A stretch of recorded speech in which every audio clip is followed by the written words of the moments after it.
अस्सलाम वालेकुम dear student.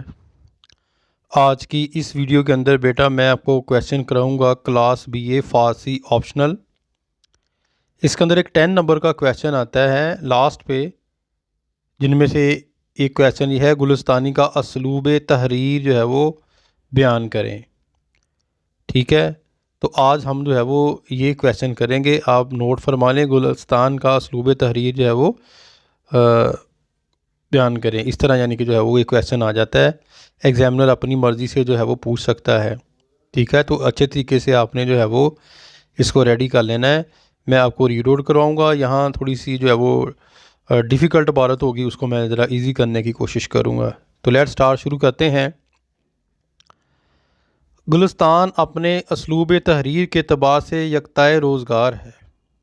यानी जो इसके अंदर जो मवाद है, जो डाटा है, जो लिखा है, वो क्या है? एक यकताए रोज़गार है। मुल्क अशेरा बहार के नज़दीक शेख सादी ने गुलिस्तान में अरबी मकामा का सलूक अपनाया है, मगर हकीकत यह है कि अरबी मकामा और गुलिस्तान में एक वाज़ह तज़ाद है। यानी कि दोनों के अंदर जो है वो थोड़ी सी तज़ाद मीन मुख्तलिफ होना।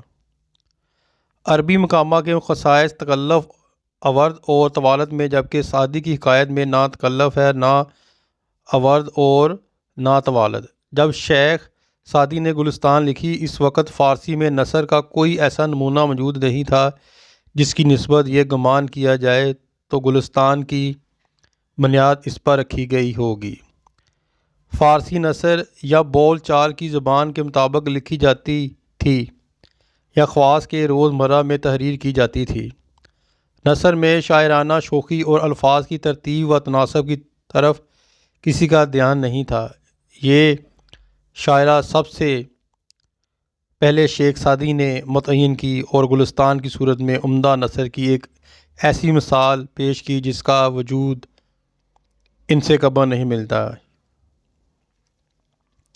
इनके इस असलूब तहरीर की नुमाया खसूसियात अज़ा झैल की जाती हैं। सादगी। ठीक है, अब ये पॉइंट आपने याद रखने हैं। ठीक है, और पॉइंट लिख कर फिर आपने बेटा एक पेज के ऊपर जब पॉइंट लिखने हैं ना, पॉइंट लिखने के बाद फिर यहाँ से पढ़ के जो मैं आपको पढ़ा रहा हूँ उसको सुनना है। एक दो दफ़ा सुनने के बाद फिर आपने उसको अपने लफ्ज़ों में लिखना है, अपनी वर्डिंग आसान अल्फाज के अंदर लिखना है। ठीक है, इस तरह आपको जो है वो क्वेश्चन याद होगा अगर आप एक दफ़ा उसको याद करने की कोशिश करेंगे। और यहाँ मैं आपको एक बात बता दूँ फ़ारसी याद करने के लिए, कि फ़ारसी के जो अब फ़ारसी लिख के उसके मानी उर्दू के अंदर याद किए जाएँ, प्रैक्टिस की जाए, फिर ही आपको फ़ारसी आएगी। ठीक है ना, रट्टा मार कर जो है वो आपको फ़ारसी जो है वो नहीं आएगी। गुलिस्तान सादी की अवलीन और नुमाया तरीन खसूसियत यह है कि इसकी ज़बान नहायत आसान, सादा और रवां दवा है। इस रवानी को कायम रखने के लिए वो छोटे छोटे फ़िक्रे लिखते हैं जो बकौल मौलाना हाली रेशम के गुच्छे मालूम होते हैं। यानी कि या लुच्छे बोले उन्होंने, लुच्छे लिखा हुआ है। ठीक है, मसलन लुच्छा आपको पता ही होगा, एक गुंजल सा। ये एग्जाम्पल दी है फ़ारसी के अंदर, एक एक आप कर लें बस। दुश्मन चाय कंद चू मेहरबान बाशदद व दोस्त। दुश्मन चाय कंद चू मेहरबान बाशद दोस्त, इस तरह यानी कि कर लें आप। एजाज व इख्तिसार। नंबर 2, गुलिस्तान सादी की दूसरी बड़ी खसूसियत एजाज व इख्तिसार है।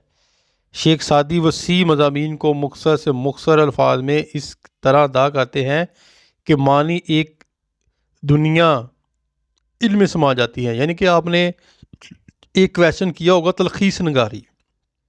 ठीक है, अब बहुत बड़ा यानी कि जो है वो एक मजमून है, उसको चंद जुमलों के अंदर बयान करना, ये जो एजाज़ जो है वो शेख सादी को हासिल है। दरिया को कोज़े में बंद करना एक बहुत बड़ा फ़न है। यानी कि दरिया एक बहुत बड़ा कोई मवाद हो, लिखा हो, उसको एक छोटे से पैराग्राफ में बंद करना, इसका मतलब ये है। और इस फ़ान में सादी के पाए को और कोई अदीम नहीं पहुंचा। वो मन और अगफ्तम को सिर्फ गफमश में समेट लेते हैं। एक हकायत में बादशाह दरवेश की सदा सुनकर कहता है कि दामन बदा राय दरवेश। अवध दरवेश जवाब में कहता है।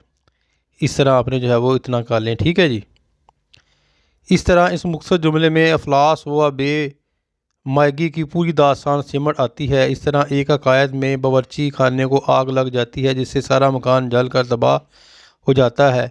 शेख सादी ने इस इनकलाब को झैल के फ़िक्रे में बयान किया। ठीक है, आप यहाँ पर कटिंग कर दें। ठीक है, ये अगर कुछ करना चाहते हैं तो ये कर दें, बस इतना काफ़ी है। फिर आता ही हमारे पास तनासब हम आहंगी। गुलिस्तान सादी की एक बड़ी खसूसियत तनासब और हम आहंगी है। शेख सादी मौजू मुतनासब और हम आहंग अल्फाज का नसर में इस्तेमाल करने में ख़ास मलका रखते हैं, यानी कि एक हुनर रखते हैं। वो एक अच्छे नसर नगार होने के अलावा एक कादर अल कलाम शायर भी थे। चुनांचे इनके अक्सर फ़िक्रे पढ़ने और सुनने से ही वही कैफियत पैदा होती है जो खुश आहंग सुरों को सुनने से पैदा होती है। सुरों मीन ये जो अपना होते हैं सुर, जो किसी म्यूज़िक के जो है इंस्ट्रूमेंट होते हैं, साज के जो, उसको बोलते हैं जो है वो सुर वगैरह। ठीक है, यहाँ पर आपने कोई भी जो है वो एग्जांपल ले लेनी है, एक आपने इसको लिख देना है बस। ठीक है, तशबीहात व अस्तारात। गुलिस्तान सादी की एक बड़ी खसूसियत तशबीहात और अस्तारात की ताजगी और शगुफ्ती है, यानी कि अल्फाज के साथ साथ ना उसके अंदर जान पैदा करने के लिए हम जो चीज़ें इस्तेमाल करते हैं उसको बोलते हैं तशबीहात व अस्तारात। शेख सादी ने बड़ी नादर और अच्छी यानी कि अछूती तशबीहात इस्तेमाल की हैं और अस्तारात का इस्तेमाल इस खूबी से किया है कि गुलिस्तान की नसर की दिलकशी में इजाफ़ा हो गया है। मसलन दस्ते तहीर बद नदान गिरफ्त। ठीक है, इसको आप कर लें। ये वाला अगर आपने करना है पॉइंट कर लें, वरना इसको जो है वो आप छोड़ दें। ठीक है, नीचे आ जाए। मुहावरात अरब व ज़रबिल मिसाल। ठीक है, गुलिस्तान सादी एक बहुत बड़ी खसूसियत यह है कि इसके बाद जुमले इतनी बेसाख्तगी से और हकीकत के करीब हो कर लिखे गए हैं कि वाम व ख़वास में मकबूल होकर मुहावरात और ज़रबुल मिसाल की हैसियत इख्तियार कर गए हैं। यानी कि इतनी जो है वो इम्पोर्टेंट, इतने अच्छे फ़िक्रे जो हम अक्सर जो है वो ज़रबुल मिसाल के तौर पर इस्तेमाल करते हैं, तो इसके जो है वो कुछ फ़िक्रात इस अहमियत के काबिल हैं जिनको हम कहते हैं ज़रबुल मिसाल। फ़ॉर एग्ज़ाम्पल, आहरा के हिसाब पाक अस्त अज़ मुहासबा च बाक अस्त। ठीक हो गया, एक आपको इसका जो है वो एक ले ले। ये जी पॉइंट नंबर 7, नसर में नज़मों का जो है वो पैबंद। गुलिस्तान सादी की एक बड़ी खसूसियत नसर में नज़म का पैबंद है। शेख सादी को नसर में अशार के बरहमल इस्तेमाल का ख़ास मलका हासिल था, यानी कि उनको एक कमाल हासिल था, उसके ऊपर अबूर हासिल था। वो नसर में इस खूबसूरती से नज़म का पैबंद लगाते हैं कि वो नसर ही का एक हिस्सा मालूम होती है। इससे इनकी नसर ज़्यादा दिलचस्प और बावकार मालूम होती है और मज़मून ज़्यादा मौसर और दिलचस्प हो जाता है। ठीक है, ये नीचे उन्होंने कुछ एग्जांपल दिए हैं, मसलन वो भी आप देख लें। ज़ाया बदाया का इस्तेमाल। गुलिस्तान सादी की बड़ी खसूसियत सनाया बदाया का इस्तेमाल है। सनाया बदाया अगरचे शेर व शायरी का जेवर है, मगर शेख सादी ने इनके इस्तेमाल से अपनी नसर में रंगीनियाँ और अनाइयाँ पैदा की हैं और गुलिस्तान की जाज़ब नज़र नसर को जाज़ब तर बनाया है। ठीक है, इसकी भी एक आपने एग्जांपल ले लेनी है। आयात कुरानी और हदीस नबी का इस्तेमाल। हाँ, ये आप पढ़ेंगे तो इसके अंदर आपको आयात कुरानी और अहादीस भी मिलेंगी। गुलिस्तान सादी की एक बड़ी खसूसियत ये है कि इसमें शेख सादी ने कहीं आयात कुरानी, कहीं अहादीस नबी और कहीं बुज़ुर्गों के अक़वाल से अपनी इबारत को इस तरह जीनत दी है कि इसने मज़मून मानी खेज होकर इसमें और बुलंदी आ गई है और नसर और ज़्यादा पुर असर हो गई है।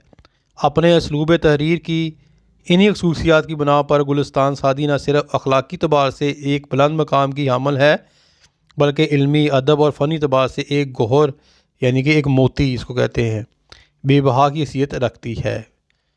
इतना आप कर लें जी, काफ़ी है फिर। ठीक है, टाइम को भी जो है मद्देनज़र रखना होता है फ़ारसी के जो है वो पेपर को करने के लिए। आपको कंप्लीट जो है पेपर पैटर्न और गैस वगैरह जो है वो इसी चैनल के अंदर मिल जाएंगे, क्लास BA फ़ारसी ऑप्शन बुक के। उम्मीद करता हूँ कि आपको इस क्वेश्चन की समझ आ गई होगी। अपनी दुआ में याद रखिएगा। फ़ी मानिल्लाह। अस्सलाम वालेकुम।